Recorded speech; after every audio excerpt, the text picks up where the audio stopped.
ಮಾತರ್ಮೇ ಮಾತರಿಶ್ವನ್ನ ಪಿತರತುಲಗುರೋ ಭ್ರಾತರಿಷ್ಟಾಪ್ತಬಂಧೋ ಸ್ವಾಮಿನ್ನ ಸರ್ವಾಂತರಾತ್ಮನ್ನ ಜರ ಜರಯಿತರ್ಜನ್ಮ ಮೃತ್ಯಾಮಯಾನಾಂ ಗೋವಿಂದೇ ದೇಹಿ ಭಕ್ತಿಂ ಭವತಿ ಚ ಭಗವನ್ನೂರ್ಜಿತಾಂ ನಿರ್ನಿಮಿತ್ತಾಂ ನಿರ್ವ್ಯಾಜಾಂ ನಿಶ್ಚಲಾಂ ತದ್ಗುಣಸ್ಕೃತ್ಯ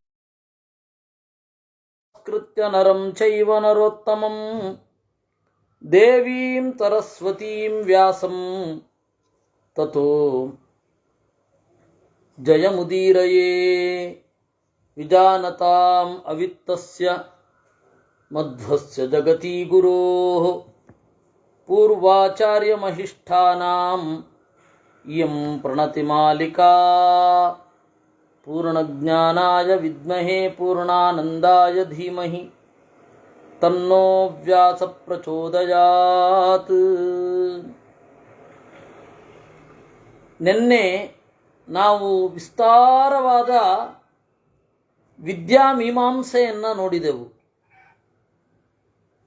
ವಿದ್ಯೆಯ ಸ್ವರೂಪ ಏನು, ವಿದ್ಯೆಯ ರೀತಿ ನೀತಿಗಳೇನು, ವಿದ್ಯೆಯ ವಿಭಾಗ ಹೇಗೆ, ಯಾವುದನ್ನು ವಿದ್ಯೆ ಅಂತ ಕರೀತಾರೆ, ಮೂಲಭೂತವಾಗಿ ವಿದ್ಯೆಗಳನ್ನು ಎಷ್ಟು ರೀತಿಯಲ್ಲಿ ಹೇಳಬಹುದು ಇದನ್ನು ನೋಡಿದೆವು. ಮಧ್ವಾಚಾರ್ಯರು ಈ ಭಾಗದ ಕೆಲವು ಸಂಗತಿಗಳನ್ನು ತಮ್ಮ ಗೀತಾ ಭಾಷ್ಯದಲ್ಲಿ ನಿರೂಪಣೆ ಮಾಡಿದ್ದಾರೆ. ವಿದ್ಯೆ ಅಂದರೆ ಹೇಗಿರುತ್ತೆ ಅಂತ.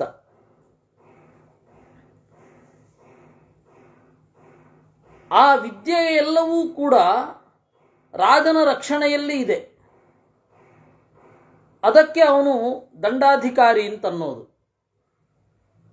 ದಂಡದ ಉದ್ದೇಶ ಏನು?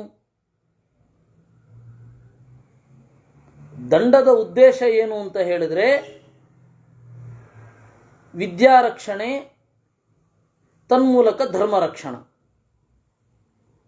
ವಿದ್ಯೆ ಮೂಲಭೂತವಾಗಿ ಎಷ್ಟು? ಕೆಲವರು 4 ಅಂತಾರೆ, ಕೆಲವರು 14 ಅಂತಾರೆ, ಕೆಲವರು 18 ಅಂತ ಹೇಳ್ತಾರೆ. ಉಪವೇದಗಳ ಚಿಂತನೆ ಹೇಗಾಗುತ್ತೆ ಎಲ್ಲವನ್ನು ನಿರೂಪಣೆ ಮಾಡಿ ಈ ಧರ್ಮಗಳೆಲ್ಲ ಇರೋದು ಯಾಕೆ, ಈ ವಿದ್ಯೆ ಎಲ್ಲ ಇರೋದು ಯಾಕೆ? ವಿದ್ಯೆಗಳೆಲ್ಲ ಇರೋದು ಧರ್ಮ ಪಾಲನೆಗಾಗಿ. ಅದೇ ನಾನು ಇನ್ನೊಮ್ಮೆ ಹೇಳ್ತೇನೆ, ಇಲ್ಲಿ ಬರುವ ವಿದ್ಯೆ ಮತ್ತು ಮುಂದೆ ಚಿತ್ರಶಿಖಂಡಿ ಶಾಸ್ತ್ರ ಅಂತ ಒಂದು ವಿಚಿತ್ರವಾದ ಭಾಗ ಬರುತ್ತೆ. ಚಿತ್ರಶಿಖಂಡಿ ಅಂತ ಹೇಳಿ ಒಬ್ಬ ಯಾಜ್ಞವಲ್ಕ್ಯರ ಶಿಷ್ಯ, ಅವನು ಪಂಚರಾತ್ರವಾದ ಪ್ರಾಮಾಣ್ಯವನ್ನು ನಿರೂಪಣೆ ಮಾಡ್ತಾನೆ. ಅಲ್ಲಿ ಇನ್ನೊಮ್ಮೆ ವಿದ್ಯೆಯ ವಿಭಾಗ ಬರುತ್ತೆ.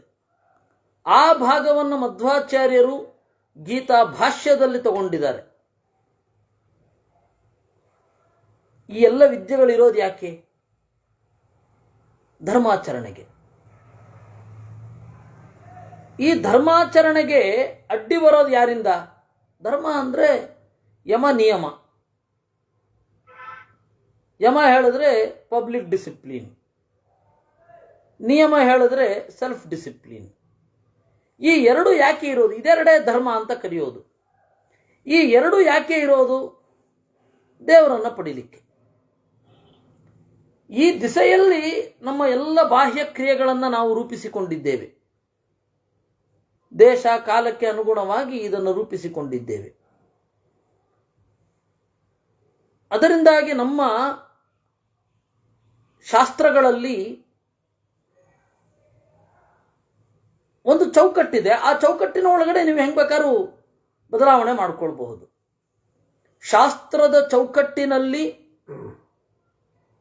ಹೇಗೆ ಬದಲಾವಣೆ ಮಾಡಿಕೊಳ್ಳಬಹುದು, ಆದರೆ ಶಾಸ್ತ್ರಕ್ಕೆ ವಿರುದ್ಧವಾಗದಂತೆ. ಆ ಕ್ರಮವನ್ನು ಮಧ್ವಾಚಾರ್ಯರು 18ನೇ ಅಧ್ಯಾಯದ ಗೀತಾ ತಾತ್ಪರ್ಯದಲ್ಲಿ ಹೇಳಿದ್ದಾರೆ.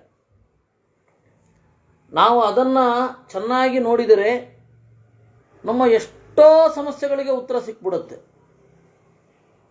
ಕ್ಷುದ್ರೋಪದ್ರವಗಳೇ ಇರೋಲ್ಲ ಮನಸ್ಸಿಗೆ, ಹಾಗಿರುತ್ತೆ. ಗೀತಾ ತಾತ್ಪರ್ಯ ಭಾಷ್ಯಗಳಲ್ಲಿ ಈ ಭಾಗವನ್ನು ಮುಟ್ಟಿದ್ದಾರೆ ಅಂತ ಹೇಳಲಿಕ್ಕೆ ಹೇಳಿದ್ದು. ಅದರಿಂದಾಗಿ ಅದು ಅಧರ್ಮ ಆಗತ್ತೆ. ಅದನ್ನು ಮೀರೋದು, ಅದರ ಮೂಲ ಸ್ಫೂರ್ತಿಯನ್ನು ನಾಶ ಮಾಡೋದು ಅಧರ್ಮ ಆಗತ್ತೆ. ಕ್ರಿಯೆ ಅಲ್ಲ, ಕ್ರಿಯೆ ಧರ್ಮವೂ ಅಲ್ಲ ಅಧರ್ಮವೂ ಅಲ್ಲ. ಆ ಕ್ರಿಯೆಯಿಂದ ಏನು ಮನಸ್ಥಿತಿ ನಿರ್ಮಾಣ ಆಗತ್ತೆ ಅದು ಧರ್ಮ, ಅದು ಅಧರ್ಮ. ಹೇಳಿಲ್ವೇ ಧರ್ಮಸ್ಯ ತತ್ವಂ ನಿಹಿತಂ ಗುಹಾಯಾಮ್ ಅಂತ. ಕೇವಲ ಕ್ರಿಯೆ ಅಂತನ್ನೋದು ಧರ್ಮ ಹಾಗೂ ಅಧರ್ಮ ಅಂತ ಆಗಿ ಹೋದರೆ ದುರ್ಯೋಧನನ ಪುಂಡರೀಕ ಯಾಗ ಯಾಕೆ ಧರ್ಮ ಆಗಬಾರದು? ಅವನಿಗೆ ಯಾಕೆ ಮೋಕ್ಷ ಕೊಡಲಿಲ್ಲ? ಅದು ದುರ್ಯೋಧನ ಪ್ರತಿ ದಿವಸ ಅಗ್ನಿಹೋತ್ರ ಮಾಡ್ತಾ ಇದ್ದ, ಅದು ಯಾಕೆ ದೇವರಿಗೆ ಸಮ್ಮತ ಆಗಲಿಲ್ಲ? ಅವತ್ತಿನ ಕಾಲದ ಎಲ್ಲ ರಾಜರೂ ಕೂಡ ಗಾಢವಾಗಿ ವೇದ ಪ್ರಾಮಾಣ್ಯಕ್ಕೆ ಅಂತುಕೊಂಡಿದ್ರು. ಯಾಕೆ? ಕ್ರಿಯೆ ಧರ್ಮ ಅಂತ ಆದರೆ ಅವರೆಲ್ಲರೂ ಕೂಡ ಉದ್ಧಾರ ಆಗ್ಬಿಡ್ಬೇಕಿತ್ತು. ಬಾಹ್ಯ ಕ್ರಿಯೆ ಅನ್ನೋದು ಧರ್ಮ ಅಲ್ಲ. ನಮ್ಮ ಒಳಗಿನ ಭಾವನೆಯನ್ನು ಎಕ್ಸ್ಪ್ರೆಸ್ ಮಾಡಲಿಕ್ಕೆ ಆ ಕ್ರಿಯೆಯನ್ನು ನಾವು ಬಳಸ್ಕೊಳ್ತೇವೆ. ಹೌದಪ್ಪ, ಗೀತಾ ತಾತ್ಪರ್ಯ 18ನೇ ಅಧ್ಯಾಯ ಅದು ಇನ್ನೊಮ್ಮೆ ಗಂಭೀರವಾಗಿ ಆಗಬೇಕು. ಅಲ್ಲಿ ಕ್ರಿಯೆ ಅನ್ನೋದು ಧರ್ಮ ಅಲ್ಲ. ಕ್ರಿಯೆ ಬದಲಾಗ್ತಾ ಇರುತ್ತೆ ಕಾಲದಿಂದ ಕಾಲಕ್ಕೆ. ಕ್ರಿಯೆ ಅಲ್ಲ. ಧರ್ಮಸ್ಯ ತತ್ವಂ ನಿಹಿತಂ ಗುಹಾಯಾಮ್. ನಮ್ಮ ಒಳಗಡೆ ಇರೋದೇ ನಾವು ಯಾವ ರೀತಿ ಅದನ್ನು ಎಸ್ಟಾಬ್ಲಿಷ್ ಮಾಡ್ತೇವೆ ಅಂತ ನೋಡಬೇಕು. ಆ ಧರ್ಮ, ಆ ಧರ್ಮಕ್ಕೆ ತೊಂದರೆ ಬಂದರೆ ದಂಡ ಬೇಕು. ಆ ದಂಡ ರಾಜನ ಕೈಯಲ್ಲಿದೆ. ಅದರಿಂದಾಗಿ ಸಮಗ್ರ ವಿದ್ಯೆಯ ರಕ್ಷಣೆ, ಸಜ್ಜನರ ನಡೆಯ ರಕ್ಷಣೆ ಅದು ರಾಜಾಯತ್ತವಾದದ್ದು. ಇತ್ಯೇಷ ದಂಡೋ ವ್ಯಾಖ್ಯಾತಃ ತಥೌಷಧ್ಯಸ್ತಥಾ ಪರೇ ಭೂಮಿಪಾಲೋ ಯಥಾ ನ್ಯಾಯಂ ವರ್ತೇತಾನೇನ ಧರ್ಮವಿತ್. ಈ ದಂಡದಿಂದ ಇರಬೇಕು. ದಂಡದ ದೇವತೆ ಯಾರು ಅಂತಂದರೆ ಸದಾಶಿವ. ಅದನ್ನು ನಾವು ಈ ಹಿಂದೆಯೂ ನೋಡಿದ್ವಿ, ಇಲ್ಲಿಯೂ ಮತ್ತೆ ಹೇಳ್ತಾರೆ. ಮತ್ತೆ ಹೇಳುವ ಅಗತ್ಯ ಏನು ಅಂದರೆ ಗಟ್ಟಿಯಾಗಿ ಇದನ್ನು ಅರ್ಥ ಮಾಡಿಕೊಳ್ಳಿ ಅಂತ. ಜಾಗರ್ತಿಕಾಲ ಪೂರ್ವಂಚ ಮಧ್ಯೆ ಚಾಂತೆ ಚ ಭಾರತ ಈಶಸ್ತರ್ವಸ್ಯ ಕಾಲೋ ಹಿ ಮಹಾದೇವ ಪ್ರಜಾಪತಿ. ದಂಡ ಬೇರೆ ಅಲ್ಲ, ಕಾಲ ಬೇರೆ ಅಲ್ಲ. ಸರ್ವ ಸಂಕ್ಷೇಪಕೋ ದಂಡ ಪಿತಾಮಹ ಸುತ ಪ್ರಭು. ಕಾಲ ಅನ್ನೋದೇ ದಂಡ. ಕಾಲ ಮತ್ತು ದಂಡ ಎರಡರ ದೇವತೆಯೂ ಕೂಡ ಸದಾಶಿವನೇ. ಅದರಿಂದಾಗಿ ನಮಗೆ ಈಗ ನಾವು ಮಾಡಿದ ತಪ್ಪಿಗೆ ಶಿಕ್ಷೆ ಆಗದೆ ಹೋದರೂ ಮುಂದೆ ಆಗೇ ಆಗತ್ತೆ. ದೇವದೇವ ಶಿವಶರವೋ ಜಾಗರ್ತಿ ಸತತಂ ಪ್ರಭು. ಕಾಲರೂಪನಾದ, ದಂಡರೂಪನಾದ, ದಂಡಾಭಿಮಾನಿಯಾದ ದೇವತೆಗಳ ದೇವ ಶರ್ವ, ಎಲ್ಲರನ್ನ ಹಿಂಸಿಸುವವ. ಶೃ ಹಿಂಸಾಯಾಮ್ ಅಂತ ಧಾತು. ಶೃಣಾತಿ ಇತಿ ಶರ್ವ. ಹಿಂಸಕನಾದ ಶಿವ ಯಾವಾಗಲೂ ಎಚ್ಚರದಿಂದ ಇರ್ತಾನೆ. ಅವನನ್ನು ಕಪರ್ದಿ ಅಂತ ಕರೀತಾರೆ, ಶಂಕರ ಅಂತ ಕರೀತಾರೆ, ರುದ್ರ ಅಂತ ಕರೀತಾರೆ. ಭವ ಜಗತ್ತಿನ ಅಸ್ತಿತ್ವಕ್ಕೆ ಕಾರಣ ಅಂತಾರೆ. ನಿರ್ವಿಕಾರ ಅಂತ ಹೇಳಿ ಸ್ಥಾಣು ಅಂತ ಕರೀತಾರೆ. ಉತ್ಕೃಷ್ಟವಾದ ಜ್ಞಾನವನ್ನು ಹೊಂದಿರುವವಳು ಉಮಾ, ಆ ಉಮೆಯ ಒಡೆಯ ಉಮಾಪತಿ. ಇತ್ಯೇಚ ದಂಡೋ ವ್ಯಾಖ್ಯಾತಃ. ಹೀಗೆ ದಂಡವನ್ನು ಕುರಿತು ಹೇಳಿದ್ದೇವೆ. ರಾಜ ಈ ದಂಡವನ್ನು ಬಳಸಬೇಕು ವಿದ್ಯಾರಕ್ಷಣೆಗಾಗಿ ಮತ್ತು ಧರ್ಮ ರಕ್ಷಣೆಗಾಗಿ. ಭೀಷ್ಮ ಇತೀದಂ ವಸುಹೋಮಸ್ಯ ಯೋತ್ಮವಾನ್ ಶೃಣುಯಾನ್ಮತಂ ಶ್ರುತ್ವಾ ತು ಸಮ್ಯಗ್ ವರ್ತೇತ ಸಲೋಕಾನ್ ಆಪ್ನುಯಾನ್ ನೃಪಃ. ಈ ರೀತಿ ವಸುಹೋಮ ಹೇಳಿದ ಮಾತನ್ನ ಮಾಂಧಾತೃ ಕೇಳಿದ. ಇದನ್ನು ಕೇಳಿದ ಪ್ರತಿಯೊಬ್ಬ ಆತ್ಮವಾನ್, ನಿಶ್ಚಯವನ್ನು ಹೊಂದಿರುವವ. ಆತ್ಮವಾನ್ ಅಂದರೆ ನಿಶ್ಚಯವನ್ನು ಹೊಂದಿರುವವ. ಅವನು ಲೋಕವನ್ನು ಚೆನ್ನಾಗಿ ಪಾಲನೆ ಮಾಡಬೇಕು. ಇದು ರಾಜರಾದವ್ರು ಕೇಳಬೇಕಾದದ್ದು. ಇತಿ ತೇ ತರವ ನಾವು ಕೇಳಬಾರದು ಅಂತಲ್ಲ, ಅವರು ಹೇಗೆ ಅಂತ ಗೊತ್ತಾಗ್ಲಿಕ್ಕೆ ನಾವು ತಿಳ್ಕೊಳ್ಬೇಕು. ಅವರು ತಪ್ಪು ಅಂತ ಹೇಳಬೇಕಾದ್ರೆ ನಮ್ಮಲ್ಲಿ ಸರಿಯಾದದ್ದಿರಬೇಕಲ್ವಾ. ಅದರಿಂದಾಗಿ ನಾವು ಅರ್ಥ ಮಾಡ್ಕೊಳ್ಬೇಕು. ಮಹಾಭಾರತ ಶಾಸ್ತ್ರ ಓದಬೇಕಲ್ವಾ. ಇತಿ ತೇ ತರವಮಾಖ್ಯಾತಂ ಯೋ ದಂಡೋ ಮನುಜರಜಭಾ ನಿಯಂತಾ ತರ್ವಲೋಕಸ್ಯ ಧರ್ಮಾಕ್ರಾಂತಸ್ಯ ಭಾರತ. ಈ ರೀತಿ ದಂಡದ ಬಗ್ಗೆ ನಾನು ನಿರೂಪಣೆ ಮಾಡಿದ್ದೇನೆ. ವಸುಹೋಮಾತ್ ಶ್ರುತಂ ರಾಜ್ಞಾ ಮಾಂಧಾತ್ರ ಭೂಭೃತಾ ಪುರಾ ಮಯಾಪಿ ಕಥಿತಂ ಪುಣ್ಯಂ ಆಖ್ಯಾನಂ ಪ್ರಥಿತಂ ಯಥಾ. ವಸುಹೋಮನಿಂದ ಮಾಂಧಾತ್ರ ಕೇಳಿದ್ದು ನನಗೂ ಕೂಡ ಪರಂಪರೆಯಿಂದ ಕಿವಿಗೆ ಬಿದ್ದಿದೆ.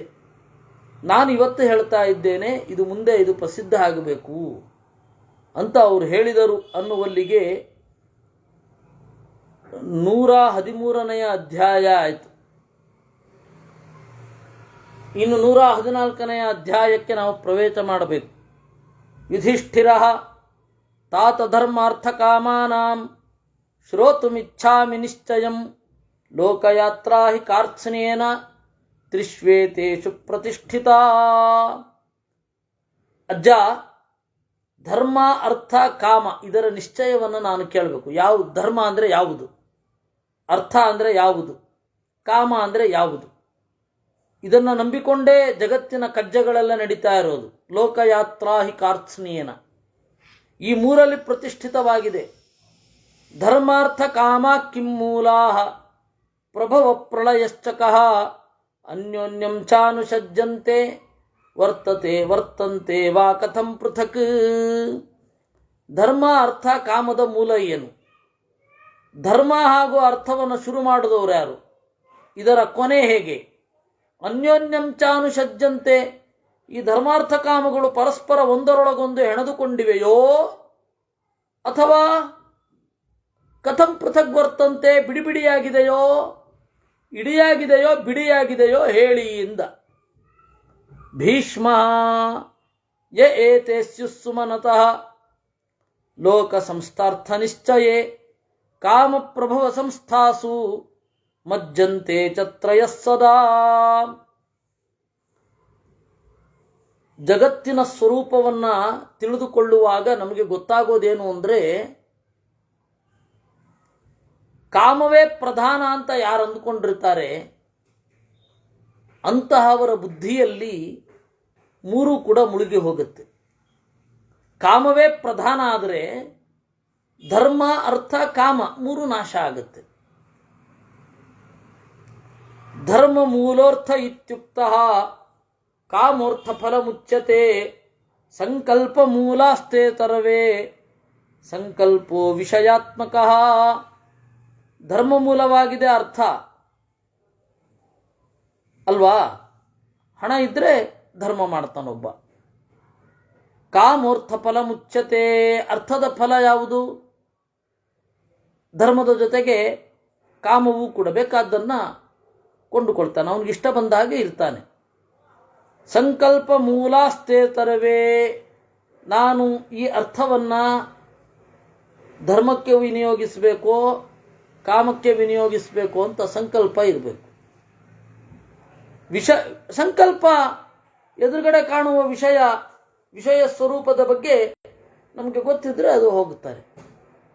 ವಿಷಯ ಶಬ್ದಸ್ಪರ್ಶ ರೂಪರಸಗಂಧಗಳು ಏನಿದೆ ಅದನ್ನು ಯಾವ ಮಟ್ಟದಲ್ಲಿ ನಾವು ಬಯಸಬೇಕು ಅಂತ ನಮಗೆ ಗೊತ್ತಿರುತ್ತೆ ಸಂಕಲ್ಪ. ಅದರಿಂದ ಧರ್ಮದೋ ಕಾಮದ್ದೋ ಮೇಲ್ಗೈ ಪ್ರಾಬಲ್ಯ ನಮ್ಮ ಜೀವನದಲ್ಲಿ ತೀರ್ಮಾನ ಆಗುತ್ತೆ. ವಿಷಯಶ್ಚಾಪಿ ಕಾರ್ತ್ಸ್ನೇನ ಸರ್ವಭೂಭಾರ ಸಿದ್ಧಯೇ ಮೂಲಮೇತಿ ತ್ರಿವರ್ಗಸ್ಯ ನಿವೃತ್ತಿರ್ಮೋಕ್ಷ ಉಚ್ಯತೆ. ಈ ವಿಷಯ ಶಬ್ದ ಸ್ಪರ್ಶ ರೂಪ ರಸ ಗಂಧ, ಈ ವಿಷಯ ಏನಿದೆ ಭೂಮಿಯಲ್ಲಿ ಇದ್ದೇ ಇದೆ, ಇದನ್ನು ತಪ್ಪಿಸ್ಕೊಂಡು ಬದುಕಲಿಕ್ಕಾಗೋದೇ ಇಲ್ಲ. ನಾನು ಎದುರುಗಡೆ ಬರುವವರ ರೂಪವನ್ನು ನೋಡಲ್ಲ ಅಂತ ಹೇಳಿಬಿಡ್ಬೇಕು. ಆಗೋದೇ ಇಲ್ಲ. ಅದು ಯಾವ ರೂಪವನ್ನು ನಾನು ನೋಡಲ್ಲ, ನನ್ನ ಕಣ್ಣು ಯಾವ ರೂಪವನ್ನು ನೋಡಬಾರ್ದು ಅಂದ್ರೆ ಆಗತ್ತಾ? ಕಣ್ಣು ಕಿತ್ಕೋಬೇಕಷ್ಟೆ, ಅದು ಬಿಟ್ಟು ಬೇರೆ ದಾರಿ ಇಲ್ಲ. ಹಾಗಂತ ಹೇಳಿ ಶಬ್ದ. ಅದರಿಂದಾಗಿ ಈ ವಿಷಯಗಳನ್ನು ತೊರೆದು ಇರಲಾಗುವುದಿಲ್ಲ. ಈ ವಿಷಯವೇ ಮೂಲಮೇತಿ ತ್ರಿವರ್ಗಸ್ಯ, ಈ ಮೂರರ ಗುಂಪಿನ ಮೂಲ. ನಮ್ಮ ಇಂದ್ರಿಯಗಳಿಗೆ ಗೋಚರ ಆಗುವ ಶಬ್ದ, ಸ್ಪರ್ಶ, ರೂಪ, ರಸ, ಗಂಧ, ಈ 5 ವಿಷಯಗಳನ್ನು ಹೇಗೆ ಮ್ಯಾನೇಜ್ ಮಾಡ್ತೇವೆ ಅನ್ನೋದೇ ತ್ರಿವರ್ಗ. ನಿವೃತ್ತಿರ ಮೋಕ್ಷ ಉಚ್ಯತೆ. ಈ 3 ಪುರುಷಾರ್ಥಗಳನ್ನು ದಾಟಿ ಮೋಕ್ಷ ಇರುತ್ತೆ. ಧರ್ಮ ಶರೀರ ಸಂಗುಪ್ತಿ ಧರ್ಮಾರ್ಥಶ್ಚಾರ್ಥ ಉಚ್ಯತೆ ಕಾಮೋ ರತಿಫಲಶ್ಚಾತ್ರ ಸರ್ವೇ ಸುಖಫಲ ಸ್ಮೃತಾ. ನಮ್ಮ ಶರೀರವನ್ನು ರಕ್ಷಣೆ ಮಾಡಿಕೊಳ್ಳೋದು ಧರ್ಮವೇ. ಧರ್ಮ ಅಲ್ವಾ? ಧರ್ಮಕ್ಕಾಗಿಯೇ ಶರೀರದ ರಕ್ಷಣೆ ಇರಬೇಕು. ಶರೀರವೇ ರಕ್ಷಿತವಾಗಲಿಲ್ಲ ಅಂದ್ರೆ ಏನರ್ಥ? ಅದರಿಂದ ಯಥಾಯೋಗ್ಯವಾಗಿ ಶರೀರ ರಕ್ಷಣೆಯೂ ಧರ್ಮವೇ. ಧರ್ಮ ಶರೀರ ಸಂಗುಪ್ತಿ. ನಮಗೆ ಚಿಕ್ಕಂದಿನಲ್ಲಿ ಒಬ್ಬರಿದ್ದರು. ಅವರು ದೇಹಾಭಿಮಾನ ಬಿಡಬೇಕು, ಅದರಿಂದಾಗಿ ಯಾವುದೇ ಕೆಲಸವನ್ನು ಮಾಡಲಿಕ್ಕೆ ತಯಾರಾಗಬೇಕು. ಆ ಶರೀರಾಭಿಮಾನ ಬಿಟ್ಟರೆ ಎಲ್ಲ ಸರಿ ಹೋಗುತ್ತೆ ಅಂತ. ನಮಗೆ ಆವಾಗ ಈ ಕಲ್ಪನೆ ಇರಲಿಲ್ಲ. ಧರ್ಮ ಅರ್ಥ ಕಾಮದ ಕಲ್ಪನೆ ಚಿಕ್ಕ ಮಕ್ಕಳಿಗೆಲ್ಲ ಇರುತ್ತೆ, ಎಲ್ಲೂ ಇರಲ್ಲ. ಆ ಶರೀರದ ಅಭಿಮಾನ ತ್ಯಾಗ ಮಾಡಲಿಕ್ಕೆ ಹೋಗಿ ಬಹಳ ಕಷ್ಟ ಅನುಭವಿಸಿದೆವು. ನಾನು ಬಹುವಚನದಲ್ಲಿ ಹೇಳ್ಕೊಳ್ತಾ ಇರೋದು ನನ್ನೊಂದಿಗಿದ್ದ ಎಲ್ಲ ಹುಡುಗರು ಕೂಡ. ಯಾಕೆ ಅಂದರೆ ಗೊತ್ತಿಲ್ಲ. ನಮ್ಮಪ್ಪ ಹೇಳ್ತಾ ಇದ್ರು, ಹೌದು, ಶರೀರ ಮಾಧ್ಯಮ ಖಲು ಧರ್ಮ ಸಾಧನಂ ಅಂತ ಕಾಳಿದಾಸ ಹೇಳಿದಾನೆ. ಶರೀರವನ್ನು ಚೆನ್ನಾಗಿಟ್ಕೊಳ್ಬೇಕು ಅಂತ ನಮ್ಮಪ್ಪ ಹೇಳ್ತಾ ಇರ್ತಿದ್ರು. ಆದರೆ ನಾವು ಓದುವ ಪರಿಸರ ಎಲ್ಲ ಭಿನ್ನ. ಶರೀರಾಭಿಮಾನ ಇರಲೇಬಾರದು. ಚಳಿಗೆ ಹೆದರಬಾರದು, ಗಾಳಿಗೆ ಹೆದರಬಾರದು, ನೀರಿಗೆ ಹೆದರಬಾರದು.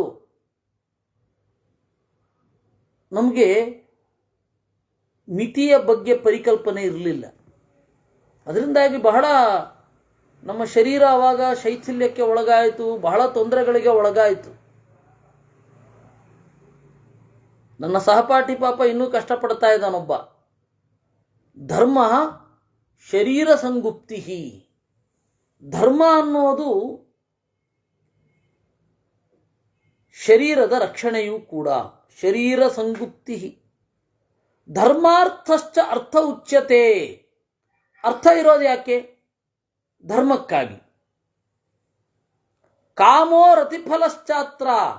ಜಗತ್ತಿನಲ್ಲಿ ಏನು ಕಾಮ್ಯ ಅಂತ ಕಾಣ್ತಾ ಇದೆ, ಕಾಮ ಅಂದ್ರೆ ಕಾಮ್ಯ, ಕಾಮ್ಯ ಅಂತ ಏನು ಕಾಣ್ತಾ ಇದೆ, ರತಿಫಲಶ್ಚಾತ್ರ. ರತಿ ಅಂದ್ರೆ ಆನಂದ, ಆನಂದಕ್ಕಾಗಿ ಕಾಮ್ಯವಾದ ವಸ್ತುಗಳು ಇರುವಂಥದ್ದು. ಸರ್ವೇ ಸುಖಫಲ ಸ್ಮೃತಾ. ಹೀಗೆ ಧರ್ಮ, ಅರ್ಥ, ಕಾಮ ಮೂರೂ ಕೂಡ ಯಾಕೆ ಇರೋದು? ಸುಖವನ್ನು ಕೊಡ್ಲಿಕ್ಕಾಗಿ ಇರೋದು. ಇದರ ಮೀಮಾಂಸೆ ಭಾಗವತ ಪ್ರಥಮ ಸ್ಕಂದದ 1ನೇ ಅಧ್ಯಾಯದಲ್ಲಿಯೇ ಬಂದಿದೆ. 1ನೇ ಅಧ್ಯಾಯ ತಪ್ಪಿದ್ರೆ 2ನೇ ಅಧ್ಯಾಯದಲ್ಲಿ ಬಂದಿದೆ. ಆದರೆ ಅದು ಪ್ರಚಾರ ಆಗಿಲ್ಲ. ಯಾಕೆ ಅಂದರೆ ನಾವು ಹೇಳಲಿಲ್ಲ, ನಮ್ಮದೇ ತಪ್ಪದು. ನಾವು ಅಂದರೆ ಪುರಾಣಿಕರು, ಪುರಾಣವನ್ನು ಜಗತ್ತಿನ ಮುಂದೆ ಇಡುವವರ ತಪ್ಪು. ಅದರಿಂದ ಧರ್ಮ, ಅರ್ಥ, ಕಾಮ ಇವೆಲ್ಲವೂ ಕೂಡ ಸುಖಫಲಾಹ ಸ್ಮೃತಾಹ. ಸನ್ನಿಕೃಷ್ಟಶ್ಚರೇದೇತಾನ್ ನ ಚೈತಾನ್ ಮನಸಾ ತ್ಯಜೇತ್ ವಿಮುಕ್ತಸ್ತಪಸಾ ಸರ್ವಾನ್ ಧರ್ಮಾದೀನ್ ಕಾಮನೈಷ್ಠಿಕಾನ್. ಸನ್ನಿಕೃಷ್ಟಶ್ಚರೇದೇತಾನ್, ಪ್ರತಿಯೊಬ್ಬನೂ ಇವುಗಳಿಗೆ ಅಂಟಿಯೇ ನಡೆಯಬೇಕು. ಅಂಟದೇ ನಡೆಯಲು ಸಾಧ್ಯವಿಲ್ಲ. ಯಾರೋ ಒಬ್ಬನಿಗೆ ಹಬ್ಬವೇ ಇಲ್ಲದೆ ಬದುಕಲಿಕ್ಕಾಗತ್ತೆ, ಯಾರೋ ಒಬ್ಬನಿಗೆ. ಉಳಿದವರಿಗೆ ಮನೋರಂಜನೆ ಬೇಡವಾ? ಬೇಸರ ಆಗತ್ತೆ ಅಂತಾನೆ. ಆ ಬೇಸರವನ್ನು ನೀಗಿಕೊಳ್ಳಿಕ್ಕೆ ಒಂದು ಆಚರಣೆಯನ್ನು ಇಟ್ಕೊಳ್ತಾನೆ. ಏನೋ ಒಂದು ಬೇಕಲ್ಲ. ಇದು ಯಾವುದು ಬೇಡ ಅಂತ ಹೇಳಿ ಒಬ್ಬ ಇರಬಲ್ಲ. ಆದರೆ ಜನರ ಇಚ್ಛೆ ಸನ್ನಿಕೃಷ್ಟ ಏತಾನ್ ಚರೇತ್. ಇವುಗಳೆಲ್ಲದರ ಜೊತೆಗೆ ಧರ್ಮ, ಕಾಮ, ಅರ್ಥ, ಇವುಗಳ ಫಂಕ್ಷನ್ ಜೊತೆಗೇನೆ ಇರಬೇಕಾಗತ್ತೆ. ಇವುಗಳಿಗೆ ಅಂಟಿಕೊಂಡೇ ಇರಬೇಕಾಗತ್ತೆ. ಸನ್ನಿಕೃಷ್ಟ ಚರೇದೇತಾನ್ ನಚೈತಾನ್ ಮನಸಾ ತ್ಯಜೇತ್. ಇವುಗಳನ್ನ ಮನಸ್ಸಿನಿಂದ ತ್ಯಾಗ ಮಾಡಲಿಕ್ಕೂ ಆಗಲ್ಲ. ಅದಕ್ಕೆ ತಪಸ್ಸು ಬೇಕು. ವಿಮುಕ್ತ ತಪಸಾ ಸರ್ವಾನ್ ಧರ್ಮಾದೀನ್ ಕಾಮನೈಷ್ಠಿಕಾನ್. ಕಾಮವೇ ಪ್ರಧಾನವಾಗಿರುವ ಧರ್ಮಗಳಿಂದಲೂ ಆಚೆ ಬರಬೇಕು. ಅದು ತಪಸ್ಸಿನಿಂದ ಮಾತ್ರ ಸಾಧ್ಯ.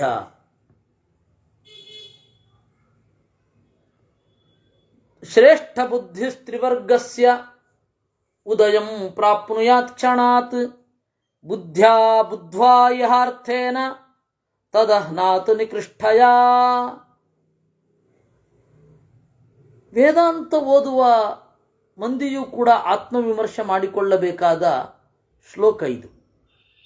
ಶ್ರೇಷ್ಠ ಬುದ್ಧಿಸ್ತ್ರಿವರ್ಗಸ್ಯ, ತ್ರಿವರ್ಗದ ಧರ್ಮ, ಅರ್ಥ, ಕಾಮ ಈ ಮೂರೂ ಕೂಡ ಶ್ರೇಷ್ಠ ಅಂತ ಹೇಳಿ ಇಲ್ಲೇ ಗಿರಿಕೆ ಹೊಡಿತಾ ಇರುತ್ತೆ ಮನಸ್ಸು. ಯಾರು ಧರ್ಮ ಮಾಡ್ತಾರೆ ಅವರು ಶ್ರೇಷ್ಠರು, ಯಾರಿಗೆ ಅರ್ಥ ಇರುತ್ತೆ ಅವರು ಶ್ರೇಷ್ಠರು, ಯಾರು ತಮ್ಮ ಬಯಕೆಗಳನ್ನು ಈಡೇರಿಸಿಕೊಳ್ಳಬಲ್ಲರೋ ಅವರು ಶ್ರೇಷ್ಠರು. ಅದನ್ನೇ ಹೇಳಿತು, ಶ್ರೇಷ್ಠ ಬುದ್ಧಿ ತ್ರಿವರ್ಗಸ್ಯ ಉದಯಂ ಪ್ರಾಪ್ನುಯಾತ್ ಕ್ಷಣಾತ್. ಬುದ್ಧ್ಯಾ ಬುದ್ಧ್ವಾ ಇಹಾರ್ಥೇನ, ಇದನ್ನು ವಿಮರ್ಶೆ ಮಾಡುವ ಬುದ್ಧಿ ಇರಬೇಕು. ಧರ್ಮ, ಅರ್ಥ, ಕಾಮಗಳು ಅಲ್ಲಿಯೇ ಸುತ್ತಿದರೆ ಕೊನೆಗೊಂಡರೆ ಅದನ್ನ ನಿಕೃಷ್ಟ ಅಂತ, ಆ ಬುದ್ಧಿಯನ್ನೇ ನಿಕೃಷ್ಟ ಅಂತ ತಿಳಿಬೇಕು. ಅಂದರೆ ಬಹಳ ಗಂಭೀರವಾದದ್ದು. ಧರ್ಮ, ಅರ್ಥ, ಕಾಮ ಇವುಗಳ ಮಿತಿ ಗೊತ್ತಿರಬೇಕು. ವೇದಾಂತ ಓದುವುದರ ಉದ್ದೇಶವೇ ಅದು. ಇದೇ ಪ್ರಧಾನ. ವೈರಾಗ್ಯ ಅಂದ್ರೂ ಇದೆ. ಧರ್ಮದ ಮಿತಿ ಇದೆ, ಅರ್ಥದ ಮಿತಿ ಇದೆ, ಕಾಮದ ಮಿತಿ ಇದೆ. ಅಪಧ್ಯಾನಮಲೋ ಧರ್ಮ ಮಲೋರ್ಥಸ್ಯ ವಿನಿಗ್ರಹ ಸಂಪ್ರಮೋಹ ಮಲಕ್ಕಾಮ ಭೂಯಸ್ತದ್ಗುಣವರ್ಧಿತ. ನೋಡು, ಧರ್ಮದ ಪ್ರಾಬ್ಲಮ್ ಏನು? ಅಪಧ್ಯಾನಮಲೋ ಧರ್ಮ. ಧರ್ಮಾಚರಣೆ ಮಾಡ್ತಾ ನಾವು ತಪ್ಪು ಯೋಚನೆ ಶುರು ಮಾಡಿದರೆ ಅದೇ ಧರ್ಮದ ಮಲ. ಇದು ಇಂಡಿವಿಜುವಲಿ, ಆಮೇಲೆ ಸಮಗ್ರ ಜಗತ್ತಿನ ಪ್ರಕಾರವೂ ಕೂಡ. ಅಪಧ್ಯಾನಮಲೋ ಧರ್ಮ. ಧರ್ಮ ಅನ್ನೋದು ತಪ್ಪು ತಿಳುವಳಿಕೆಗಳಿಂದ, ಕೆಟ್ಟ ತಿಳುವಳಿಕೆಗಳಿಂದ ಕಲುಷಿತವಾಗುತ್ತೆ. ಧರ್ಮದ ಮಿತಿ ಎಷ್ಟು ಅಂತ ಗೊತ್ತಿರಬೇಕು. ಧರ್ಮ ಎಲ್ಲಿ ವ್ಯರ್ಥ ಅನ್ನೋದು ಗೊತ್ತಿರಬೇಕು. ಅಂದರೆ ಇಲ್ಲಿ ವ್ಯರ್ಥ ಅಂತ ಆದರೆ ಬೇರೆ ಧರ್ಮವನ್ನು ಅನುಸರಿಸಬೇಕು ಅಥವಾ ವಿಭಿನ್ನವಾದ ಆಯಾಮದಲ್ಲಿ ಸಾಗಬೇಕು. ಅದರಿಂದಾಗಿ ಅಪಧ್ಯಾನಮಲೋ ಧರ್ಮ. ಇನ್ನು ಮಲೋರ್ಥಸ್ಯ ವಿನಿಗ್ರಹ, ಹಣದ ಸಮಸ್ಯೆ ಎಲ್ಲಿಂದ ಶುರು ಆಗುತ್ತೆ, ಹಣದಿಂದ ಎಲ್ಲಿ ಸಮಸ್ಯೆ ಶುರು ಆಗುತ್ತೆ.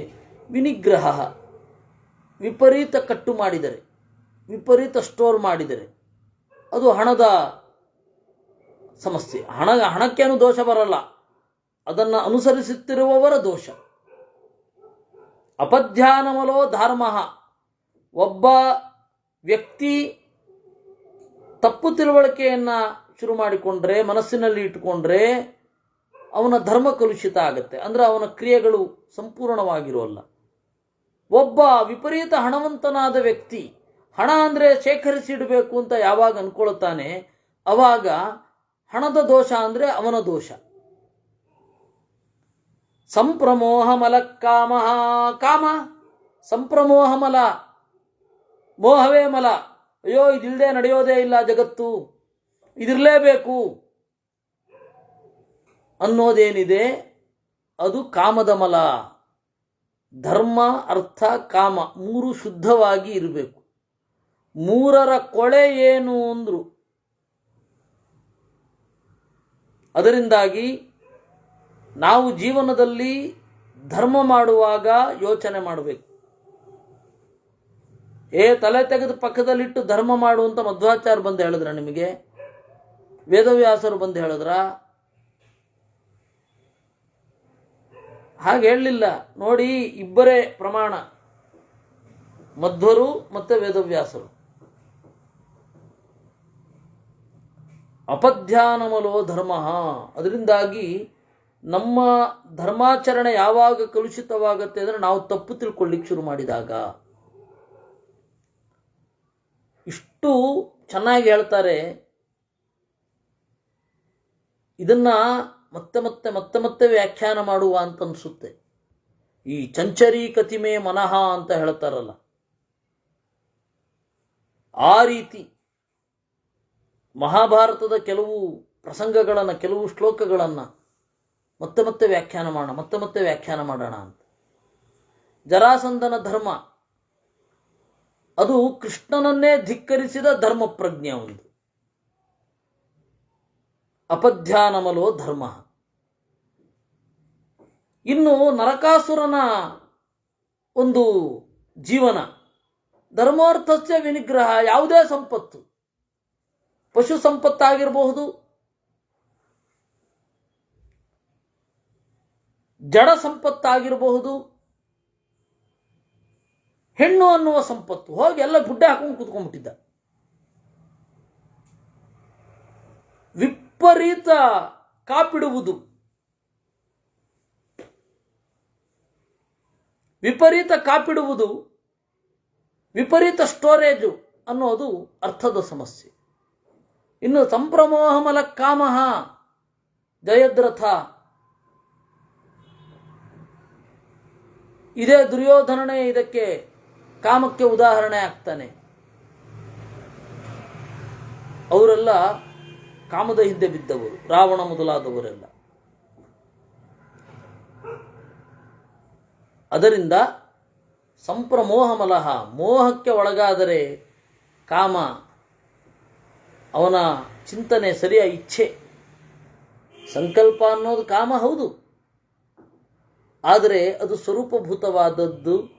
ಮಾನಸಿಕವಾದಾಗ ಅದನ್ನು ಸಂಕಲ್ಪ ಅಂತ ಕರೀತಾರೆ. ಅತ್ರಾಪ್ಯುದಾಹರಂತೀಮಂ ಇತಿಹಾಸಂ ಪುರಾತನಂ ಅರಿಷ್ಟಸ್ಯ ಚ ಸಂವಾದಂ ಕಾಮಂದಸ್ಯ ಚ ಭಾರತ. ಈ ವಿಚಾರದಲ್ಲಿ ಒಂದು ಇತಿಹಾಸವನ್ನು ಹೇಳ್ತೇನೆ. ಅರಿಷ್ಟ ಮತ್ತು ಕಾಮಂದ ಅಂತ ಇಬ್ರು ಮಾತನಾಡಿದ್ರ ಬಗ್ಗೆ ಹೇಳಬೇಕು. ಕಾಮಂದ ಮೃಚಿಮಾತೀನಮಭಿವಾದ್ಯ ನರಾಧಿಪ ಅಂಗೋರಿಷ್ಟೋನುಪಪ್ರಚ್ಛ ಕೃತ್ವಾ ಸಮಯಮವ್ಯಯಂ. ಕಾಮಂದಕ ಅಂತ ಒಬ್ಬ ಋಷಿ, ಅವನನ್ನ ಅರಿಷ್ಟ ಅಂತನ್ನುವವ ಪ್ರಶ್ನೆ ಮಾಡಿದ. ಕಾಮಂದ ಅಂತ ಹೇಳಿ ಚಾಣಕ್ಯನ ಶಿಷ್ಯ ಒಬ್ಬ ಇದ್ದಾನೆ.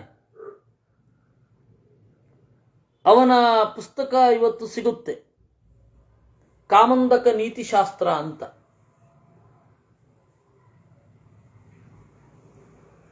ಕಾಮಂದ ಅಂತ ಹೇಳಿ ಒಬ್ಬ ಇದ್ದಾನ, ಅವನು ಮಹಾಭಾರತ ಕಾಲದವ. ಅವನಿನ್ನು ಈ ಕಾಮಂದ ಅಂತ ಹೇಳಿ ಇವನು ಚಾಣಕ್ಯ ಉಲ್ಲೇಖಿಸ್ತಾನೆ ಅರ್ಥಶಾಸ್ತ್ರದಲ್ಲಿ. ಅರಿಷ್ಟ ಯಪ್ಪಾಪಂ ಕುರುತೆ ರಾಜ ಕಾಮಲೋಭ ಬಲಾತ್ಕೃತ ಪ್ರತ್ಯಾಪನ್ನಸ್ಯ ತಸ್ಯರ್ಷೆ ಕಿಂ ಸ್ಯಾತ್ ಪಾಪ ಪ್ರಣಾಚನಂ. ಅರಿಷ್ಟ ಕೇಳ್ತಾನೆ, ದೊರೆಯೊಬ್ಬ ಪಾಪ ಮಾಡ್ತಾನೆ ಕಾಮದಿಂದ ಲೋಭದಿಂದ, ಆದರೆ ಅವನಿಗೆ ರಿಯಲೈಸ್ ಆಗತ್ತೆ ನಾನು ಮಾಡಿದ ತಪ್ಪು ಅಂತ. ಅವನು ತನ್ನ ತಪ್ಪಿಗೆ ಪ್ರಾಯಶ್ಚಿತ್ತ ಹೇಗೆ ಮಾಡ್ಕೋಬೇಕು. ರಾಜರ ಲೆವೆಲ್ಲಲ್ಲಿ, ವೈಯಕ್ತಿಕವಾದ ಲೆವೆಲ್ಲಲ್ಲಿ ನೀವು ಕೃಚ್ಛ್ರ ಚಾಂದ್ರವನ್ನು ಮಾಡಿ, ಕೃಚ್ಛ್ರ ಚಾಂದ್ರ, ಚಂದ್ರನ ಬೆಳವಣಿಗೆಗೆ ತಕ್ಕಂತೆ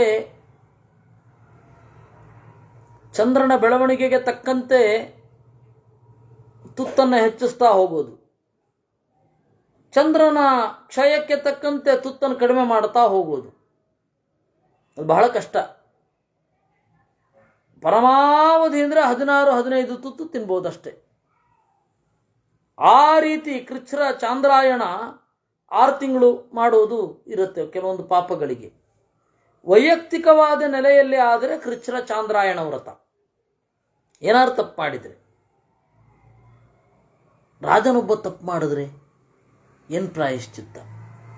ಅಧರ್ಮಂ ಧರ್ಮ ಇತಿಯೋ ಮೋಹಾದಾಚರತೆ ನೃಪಃ ತಂಚಾಪಿ ಪ್ರಚಿತಂ ಲೋಕೆ ಕಥಂ ರಾಜ ನಿವರ್ತಯೇತ್. ಕೆಲವೊಬ್ಬರಿಗೆ ಅಧರ್ಮವೇ ಧರ್ಮ ಅಂತ ಅನ್ಕೊಂಡ್ಬಿಟ್ಟಿರ್ತಾನೆ. ಅವನನ್ನು ಯಾವ ರೀತಿ ಇನ್ನೊಬ್ಬ ರಾಜ ಸರಿ ಮಾಡಬಹುದು ಅದನ್ನು ಹೇಳಿ. ಕಾಮಂದಃ ಧರ್ಮಾರ್ಥೌ ಯಸ್ ಸಮುತ್ಸೃಜ್ಯ ಕಾಮಮೇವಾನುವರ್ತತೆ ಸಧರ್ಮಾರ್ಥ ಪರಿತ್ಯಾಗಾತ್ ಪ್ರಜ್ಞಾನಾಶಮಿಹರ್ಛತಿ. ಧರ್ಮಾರ್ಥಗಳನ್ನು ತೊರೆದು ಕೇವಲ ಕಾಮದ ಬೆನ್ನ ಹಿಂದೆ ಯಾರು ಹೋಗ್ತಾನೆ ಅವನು ಪ್ರಜ್ಞಾನಾಶವನ್ನು ಹೊಂದಿರ್ತಾನೆ, ಬುದ್ಧಿನೇ ಇರಲ್ಲ. ಪ್ರಜ್ಞಾನಾಶಾತ್ಮಕೋ ಮೋಹ ತಥಾ ಧರ್ಮಾರ್ಥನಾಚಕಃ ತಸ್ಮಾನ್ನಾಸ್ತಿಕತಾ ಚೈವ ದುರಾಚಾರಶ್ಚ ಜಾಯತೆ. ಈ ಪ್ರಜ್ಞಾನಾಶ ಒದಗಿ ಬಂದರೆ ನಾಸ್ತಿಕತೆ ಬರುತ್ತೆ. ದುರಾಚಾರಶ್ಚ ಜಾಯತೆ, ಕೆಟ್ಟ ಆಚರಣೆಗಳನ್ನು ಮಾಡ್ಲಿಕ್ಕೆ ಶುರು ಮಾಡ್ತಾನೊಬ್ಬ. ದುರಾಚಾರಾನ್ ಯದಾ ರಾಜ ಪ್ರದುಷ್ಟಾನ್ನ ನಿಯಚ್ಛತಿ ತಸ್ಮಾದುದ್ವಿಜತೆ ಲೋಕಃ ಸರ್ಪಾತ್ ವೇಶ್ಮಗತಾದಿವಾ. ದುರಾಚಾರರನ್ನ ರಾಜನಾದವ ನಿಗ್ರಹಿಸಬೇಕು. ಅವನಿಂದ ತಸ್ಮಾದುದ್ವಿಜತೆ ಲೋಕಃ, ಆ ತರಹದ ಒಬ್ಬ ದುರಾಚಾರನಿಂದ ಎಲ್ಲ ಜನರು ಭಯ ಪಡ್ತಾರೆ. ಹಾವೊಂದು ಬಂದು ಮನೆಯಲ್ಲಿ ಸೇರ್ಕೊಂಡು ಬಿಟ್ರೆ ನೆಮ್ಮದಿಯಿಂದ ಹೇಗೆ ನಿದ್ರೆ ಬರೋದಿಲ್ವೋ ಹಾಗೆ. ತಂ ಪ್ರಜಾನಾನುರಜ್ಯಂತೆ ನ ವಿಪ್ರಾನ ಚ ಸಾಧವಃ ತತಃ ಸಂಕ್ಷಯಮಾಪ್ನೋತಿ ತಥಾ ವಧ್ಯತ್ವಮೇವ ಚ. ಅವನಿಗೆ ಪ್ರಜೆಗಳು ಇಷ್ಟಪಡೋದಿಲ್ಲ, ಜ್ಞಾನಿಗಳು ಇಷ್ಟಪಡೋದಿಲ್ಲ, ಸಜ್ಜನರು ಇಷ್ಟಪಡಲ್ಲ, ಬರೇ ದುರ್ಜನರು ಇಷ್ಟಪಡ್ತಾರೆ, ಸಪೋರ್ಟ್ ಮಾಡ್ತಾರೆ. ಯಾಕೆ ಅಂದರೆ ದುರ್ಜನರಿಗೆ ನಮ್ಮ ಒಳಗಡೆ ಇರುವ ಮನೋಭಾವವನ್ನು ಇವನು ಪ್ರತಿನಿಧಿಸಿಬಿಟ್ಟಿದ್ದಾನೆ ಅಂತ ತಲೆನಲ್ಲಿರುತ್ತೆ. ಅದರಿಂದಾಗಿ ಅವರು ಸಪೋರ್ಟ್ ಮಾಡೋದು. ಹೀಗಾಗಿ ಅವರವರು ಅದನ್ನು ಸಪೋರ್ಟ್ ಮಾಡ್ತಾರೆ. ಅಪಧ್ವಸ್ತಸ್ತ್ವಮತೋ ದುಃಖಂ ಜೀವತಿ ಜೀವಿತಂ ಜೀವದೇ ಯದಪಧ್ವಸ್ತಃ ಶುದ್ಧಂ ಮರಣಮೇವ ತತ್. ಅಪಧ್ವಸ್ತಃ ತು ಅವಮತಃ. ಯಾವಾಗ ರಾಜ ಈ ಸಾಧುಗಳಿಂದ ದೂರ ಆಗ್ತಾನೆ, ತತಃ ಸಂಕ್ಷಯಮಾಪ್ನೋತಿ. ಕ್ಷಯ ಅವಾತ್ತು ಅವನು ಕೆಳಗಡೆ ಬೀಳಲಿಕ್ಕೆ ಶುರು, ಅಧಪ್ಪತನ. ಆಮೇಲೆ ಅವನು ವಧ್ಯ ಆಗ್ತಾನೆ.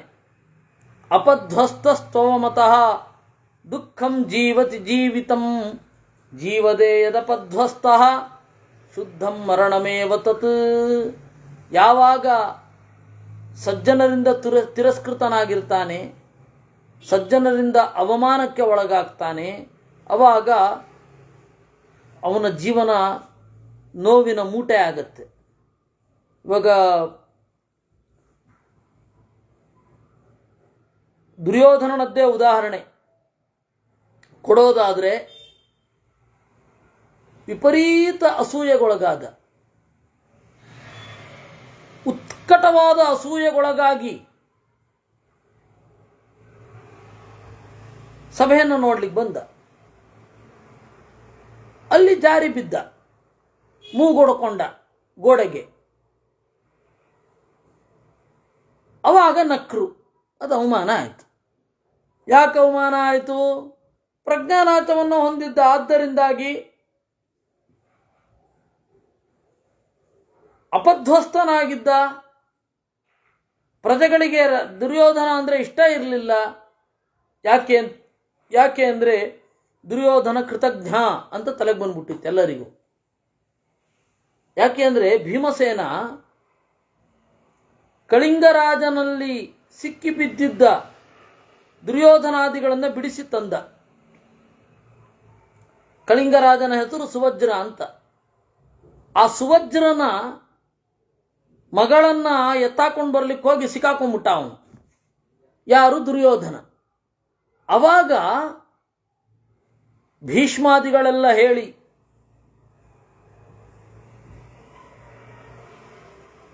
ಧರ್ಮರಾಜಾದಿಗಳು ಪ್ರಚೋದನೆ ಮಾಡಿದ್ದರಿಂದ ಭೀಮಸೇನ ಹೋದ, ಕಳಿಂಗರಾಜ ಸುವಜ್ರನನ್ನು ಕೊಂದ, ದುರ್ಯೋಧನಾದಿಗಳನ್ನು ಬಿಡಿಸ್ಕೊಂಡು ಬಂದ. ಯಾವುದೋ ಒಂದು ಹೆಣ್ಣಿನ ವಿಚಾರದಲ್ಲಿ ಬಿಡಿಯದು. ಅದರ ಮೇಲಿನ ಕುದಿತದಿಂದ ಹಸ್ತಿನಾಪುರ ನನಗೇ ಇರಬೇಕು, ಧರ್ಮರಾಜನಿಗೆ ಬೇಡ ಅಂತ ಹೇಳಿ ಆ ಮುದುಕನಿಗೆ ಚುಚ್ಚಿ ರಾಜ್ಯ ಪಾಲಾಗುವಂತೆ ಮಾಡಿದ. ಯಾರು? ದುರ್ಯೋಧನ. ಅದರಿಂದಾಗಿ ಅವರು ಒಂದು ಕಾಲದಲ್ಲಿ ಖಾಂಡವಪ್ರಸ್ಥ ಅಂತ, ಇವಾಗ ಅದು ಪೂರ್ತಿ ಒಂದು ಕಾಲದಲ್ಲಿ ಇಂದ್ರಪ್ರಸ್ಥ, ಅದು ಖಾಂಡವಪ್ರಸ್ಥ ಆಗಿ ಹೋಗಿತ್ತು. ಮತ್ತು ಅದನ್ನು ಜೀರ್ಣೋದ್ಧಾರ ಮಾಡಿ ಇವರೇ ಅಲ್ಲಿರ್ಲಿಕ್ಕೆ ಶುರು ಮಾಡಿದ್ರು.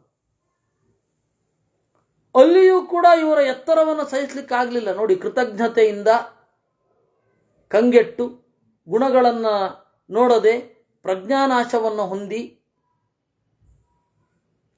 ಬಿದ್ದ. ಅವಮಾನ ಆಯಿತು, ತಪ್ಪೇ ಇಲ್ಲ ಅವಮಾನ ಆಗಿದ್ರಲ್ಲಿ. ಅದರಿಂದಾಗಿ ನಾಶ ಅಂದರೆ ಅದು. ಜೀವದೇ ಯದಪಧ್ವಸ್ತಃ ಶುದ್ಧಂ ಮರಣಮೇವ ತತ್. ಹೀಗೆ ತಮ್ಮ ಕರ್ತವ್ಯದಿಂದ ಲೋಪಗೊಂಡು ಅಧರ್ಮವನ್ನು ಆಚರಿಸ್ತಾ ಇರುವವರು ಸತ್ತರೆ ಅವರ ದೇಹದಲ್ಲಿ ಕ್ರಿಯೆ ಇರದೆ ಸಜ್ಜನರಿಗೆ ಪೀಡೆ ಕಡಿಮೆ ಆಗುತ್ತೆ, ಅಷ್ಟೇ ಉದ್ದೇಶ.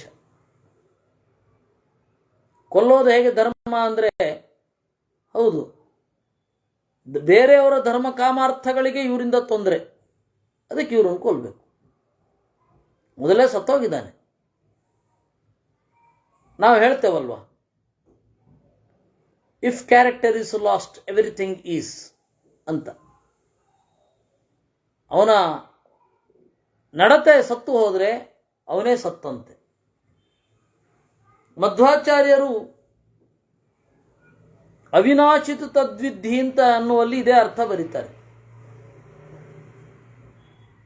ದೋಷಯುಕ್ತ ಪುರುಷಾದಿಷು ನಷ್ಟ ಶಬ್ದ ಪ್ರಯೋಗಾತಂತ ಗೀತಾ ಭಾಷ್ಯ. ದೇವರಿಗೆ ದೋಷವೇ ಇಲ್ಲ, ಹೀಗಾಗಿ ಅವನು ಅವಿನಾಶಿ ಅಂತ. ಯಾಕೆಂದ್ರೆ ದೋಷಯುಕ್ತ ಪುರುಷರನ್ನೇ ನಷ್ಟ, ಅವನಿಗೆ ಮುಗೀತು, ಅವನಿನ್ನೇನಿಲ್ಲ ಅಂತ ಹೇಳ್ತೇವೆ. ದೋಷದಿಂದ ಕೆಳಗಡೆ ಬಿದ್ದ ಅಂತ. ಅದರಿಂದಾಗಿ ಶುದ್ಧಂ ಮರಣಮೇವ ತತ್ ತಸ್ಯೈತದಾಹುರಾಚಾರ್ಯಾ ಪಾಪಸ್ಯ ಪರಿವರ್ಜನಂ ಸೇವಿತವ್ಯಾತ್ರಯೀ ವಿದ್ಯಾ ಸತ್ಕಾರೋ ಬ್ರಾಹ್ಮಣೇಶು ಚ. ಅದರಿಂದಾಗಿ ಹಿರಿಯರೆಲ್ಲರೂ ಪಾಪವನ್ನು ಬಿಡೋದೇ ಧರ್ಮ ಅಂತಾರೆ. ಆ ಪಾಪಿಷ್ಠನನ್ನು ಬಿಡಲೇಬೇಕು. ಆ ಪಾಪಿಷ್ಠನ ಜೊತೆಗಿದ್ರೆ ತಾನೇ ಪಾಪವೂ ಸರಿ ಅಂತ ಅನ್ನಿಸ್ಬಿಡುತ್ತೆ. ಅದರಿಂದ ಗೆಳೆತನ ನಾವು ಮಾಡುವಾಗ ಯಾರೋ ಒಬ್ಬ ದುಷ್ಟರ ಜೊತೆಗೆ ಗೆಳೆತನ ಮಾಡ್ಕೋತೀವಿ ಅಂತ ಇಟ್ಕೊಳ್ಳೋಣ. ನಮಗೆ ಕ್ರಮೇಣ ಅವರು ಪ್ರೀತರಾಗಿ ಸಹವಾಸದಿಂದ ಅವ್ರು ಇಷ್ಟ ಆಗಿ ಆಗಿ ಆಗಿ ಆಗಿ ಅವ್ರು ಮಾಡಿದ್ರೆ ತಪ್ಪಿಲ್ಲ ಅಂತ ಅನ್ಸುತ್ತೆ. ಕೊಲೆ ಅವ್ರು ಮಾಡ್ಬೋದಪ್ಪ, ತಪ್ಪಿಲ್ಲ. ಈ ಮೆಂಟಾಲಿಟಿ ಬೆಳೆದು ಬಿಡತ್ತೆ. ಅವ್ರು ಏನು ಮಾಡಿದ್ರು ಸರಿ. ಇದು ಅದರಿಂದಾಗಿ ಆ ಪಾಪಸ್ಯ ಪರಿವರ್ಜನಂ, ಪಾಪಿಷ್ಠನಾದ ವ್ಯಕ್ತಿಯನ್ನ ಮನಸ್ಸಿಗೆ ಸೇರಿಸಿಕೊಳ್ಳದೆ ಬಹಿಷ್ಕಾರ ಹಾಕೋದಿದೆಯಲ್ಲ, ಅದೇ ಧರ್ಮ. ಅದಕ್ಕಾಗಿ ಪಾಪ ಯಾವುದು ಅಂತ ಗೊತ್ತಾಗಲಿಕ್ಕೆ ಸೇವಿತವ್ಯಾತ್ರಯೀ ವಿದ್ಯಾ ಸತ್ಕಾರೋ ಬ್ರಾಹ್ಮಣೇಶು ಚ, ವೇದ ವಿದ್ಯೆಯನ್ನು ಸೇವಿಸಬೇಕು. ಜ್ಞಾನಿಗಳನ್ನು ಚಿಂತನೆ ಮಾಡ್ತಾ ಇರಬೇಕು. ಜೀವನದಲ್ಲಿ ಪ್ರಧಾನವಾಗಿ ಬೇಕಾದದ್ದು ಅಂದರೆ ಜ್ಞಾನಿಯ ಸಂಘ. ಅದಕ್ಕೆ ಹೇಳಿದ್ದು, ನೀವು ಅಧರ್ಮಕ್ಕೆ ಕಾಲಿಡದಂತೆ ಮಾಡಬೇಕಾ, ಶಾಸ್ತ್ರ ಓದ್ತಾ ಇರಿ, ಜ್ಞಾನಿಗಳ ಜೊತೆಗಿರಿ. ಮಹಾಮನಾ ಭವೇದ್ ಧರ್ಮೇ ವಿವದೆನ್ನ ಮಹಾಬಲೈ ಬ್ರಾಹ್ಮಣಾಂಶ್ಚಾಪಿ ಸೇವೇತ ಕ್ಷಮಾಯುಕ್ತಾನ್ ಮನಸ್ವಿನಃ. ಧರ್ಮವನ್ನು ಆಚರಿಸಬೇಕು ಅಂತನ್ನುವ ಪ್ರಜ್ಞೆ ಒಳಗಡೆಯಿಂದ ಗುದ್ದಿಕೊಂಡು ಬರಬೇಕು. ಸಹಜವಾಗಿ ಅವನಿದ್ರೇ ಧರ್ಮ ಆಗಬೇಕು. ಧರ್ಮ ಅಂದ್ರೇನು? ಯಮ ಹಾಗೂ ನಿಯಮಗಳಲ್ವೇ? ಯಮ ನಿಯಮಗಳಲ್ಲಿ ಸಾಧ್ಯವಾದಷ್ಟು ನಮ್ಮನ್ನು ನಾವು ಕರೆಕ್ಟ್ ಮಾಡ್ಕೊಂಡು ಹೋಗ್ತಾ ಇರಬೇಕು. ಅದೇ ಧರ್ಮ. ಏಕೆಂದರೆ ಧರ್ಮ ಅಂತಂದ ಕೂಡಲೇ ಇವರು ಯಾವುದೋ ಕ್ರಿಯೆಗೆ ಬರ್ತಾರೆ. ಕ್ರಿಯೆ ಧರ್ಮ ಅಲ್ಲ ಅಂತ ಹೇಳ್ತಾ ಇರೋದಲ್ಲ, ಆ ಕ್ರಿಯೆಯ ಹಿಂದೆ ಆ ಮನಸ್ಸಿದ್ರೆ ಧರ್ಮ. ಯಾಕೆ ಇವತ್ತು ನಾವು ಶವರಲ್ಲಿ ಸ್ನಾನ ಮಾಡೋದು ಧರ್ಮ ಅಲ್ಲ, ಬಾವಿಯಲ್ಲೇ ಸ್ನಾನ ಮಾಡಬೇಕು ಅಂದರೆ ದುರ್ಯೋಧನ ಮತ್ತೆ ಅವನ ಕಾಲದಲ್ಲಿ ಏನಿತ್ತು? ಏನೂ ಇರಲಿಲ್ಲ. ಶುದ್ಧವಾಗಿ ಊಟ ಮಾಡೋದು ಧರ್ಮ. ಶುದ್ಧ ಅಂದ್ರೇನು? ಕಟ್ಟಿಗೆ ಒಲೆ ಅಂದರೆ ದುರ್ಯೋಧನನ ಕಾಲದಲ್ಲಿ ಏನು ಗ್ಯಾಸ್ ಆಯಿತು? ಇರಲಿಲ್ಲ. ಅದರಿಂದಾಗಿ ಧರ್ಮದಲ್ಲಿ ಮಹಾಮನಸ್ಕನಾಗಿರಬೇಕು ಅಂದರೆ ಧರ್ಮದ ಗುಟ್ಟು ಅದನ್ನು ಅದು ತಿಳಿಬೇಕು ಅಂದರೆ ಶಾಸ್ತ್ರ ಓದ್ತಾ ಇರಬೇಕು. ಮತ್ತೇನು ದಾರಿ ಇಲ್ಲ. ಸುಮ್ಮನೆ ವಿಚಾರ ಮಾಡ್ತಾ ಕೊಡೋದಲ್ಲ, ಶಾಸ್ತ್ರ ಓದ್ತಾ ಇರಬೇಕು. ಶಾಸ್ತ್ರದಿಂದ ಪರಿಷ್ಕೃತವಾದ ಮನಸ್ಸು ಸರಿಯಾಗಿ ಯೋಚನೆ ಮಾಡಿಬಿಡುತ್ತೆ. ಅವನು ಧರ್ಮರಾಜ ಕೂಡ ಅದನ್ನೇ ಹೇಳೋದು, ನಾತ್ರ ಪ್ರಮಾ ಮಮ ಹೃದಯ ಪ್ರತಿಭಾತ್ಯಥಾಪಿ. ನಾತ್ರ ಪ್ರಮಾ ಮಮ ಹೃದಯ ಪ್ರತಿಭಾತಿ. ದ್ರೌಪದಿಯನ್ನು ಮದುವೆ ಮಾಡ್ಕೊಳ್ಬೇಕು 5 ಜನ ಅಂತ ಅನ್ನೋದಕ್ಕೆ ಪ್ರಮಾಣ ತೋರಿಸಿದ್ರೆ ಹೇಳಲಿಕ್ಕೆ ಬರಲ್ಲ ನನಗೆ. ಆದರೆ ಧರ್ಮಾನುಗಾಮಮತಿರ್ಹಿ, ನನ್ನ ಬುದ್ಧಿ ನಿರಂತರವಾಗಿ ಧರ್ಮಭೂಯಿಷ್ಠವಾಗಿದೆ. ನಾನು ಯೋಚನೆ ಮಾಡಿದ್ರೆ ಧಾರ್ಮಿಕವೇ ಆಗಿರಬೇಕು ಅಂತ. ಆ ಲೆವೆಲ್ಗೆ ಬರಬೇಕು ಅಂದರೆ ಏನು ಮಾಡಬೇಕು? ನಿರಂತರ ಅಧ್ಯಯನ ಮಾಡಬೇಕು. ನಿರಂತರ ಅಧ್ಯಯನ ಮಾಡಿದ್ರೆ ಹಾಗೆ. ಅದರಿಂದಾಗಿ ಹೇಳಿದ್ದು. ಇನ್ನು ಬ್ರಾಹ್ಮಣಾಂಶ್ಚಾಪಿ ಸೇವೇತ ಕ್ಷಮಾಯುಕ್ತಾನ್ ಮನಸ್ವಿನಃ.